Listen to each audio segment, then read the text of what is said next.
আসসালামু আলাইকুম। গতকালকে কিন্তু সেকেন্ড সেমিফাইনালে সাউথ আফ্রিকাকে ৫০ রানের ব্যবধানে হারিয়ে নিউজিল্যান্ড কিন্তু ফাইনালে চলে গেল। যেখানে তাদের প্রতিপক্ষ টিম ইন্ডিয়া।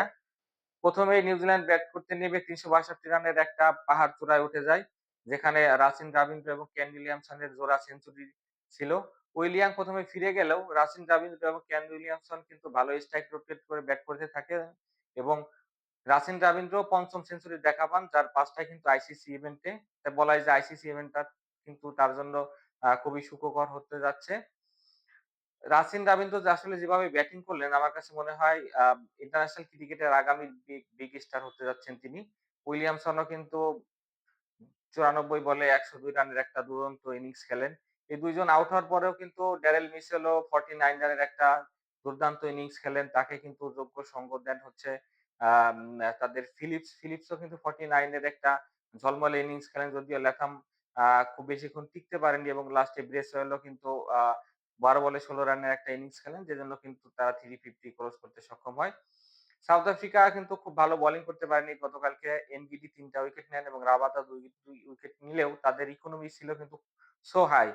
অলমোস্ট আ ৭.৫ এর কাছাকাছি তাদের ইকোনমি ছিল। পাশাপাশি মহারাজও কালকে কিন্তু খুব ভালো বল করতে পারেনি। যেজন্য কিন্তু নিউজিল্যান্ড খুব বড় একটা রানের দেখা পায়।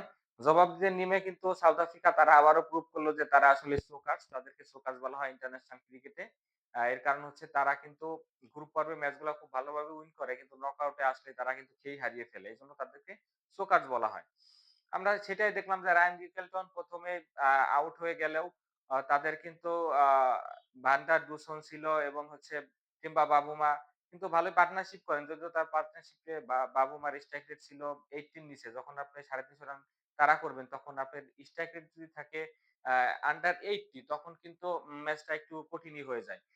তো এই ২ জন যতক্ষণ ক্রিজে ছিল ততক্ষণ কিন্তু মনে হচ্ছিল কিছুটা প্রতিরোধ গড়তে পারবে নিউজিল্যান্ডের বোলারদের বিরুদ্ধে।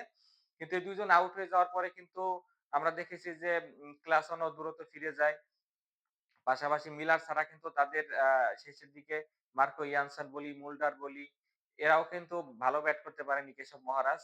এজন্য কিন্তু আ তারা কিন্তু ৩১২ রানের বেশি করতে সক্ষম হননি। মিলার কিন্তু তার ক্যারিয়ারে আরো একটি দুর্দান্ত সেঞ্চুরি দেখা পান। কিন্তু তার সেঞ্চুরি আসলে ম্যাচ জয়ে কোনো ভূমিকা রাখতে পারেনি সাউথ আফ্রিকার জন্য। তো এখন দেখার বিষয় নিউজিল্যান্ড ইন্ডিয়ার সাথে কতটুকু ফাইট দিতে পারে। আজকের ম্যাচে তারা যেভাবে ব্যাট বল যেভাবে পারফর্ম করছে, যদি পারফরম্যান্সটা বজায় রাখতে পারে তাহলে আমরা ভালো একটা ফাইনাল দেখতে পাবো বলে আমি আশা করি।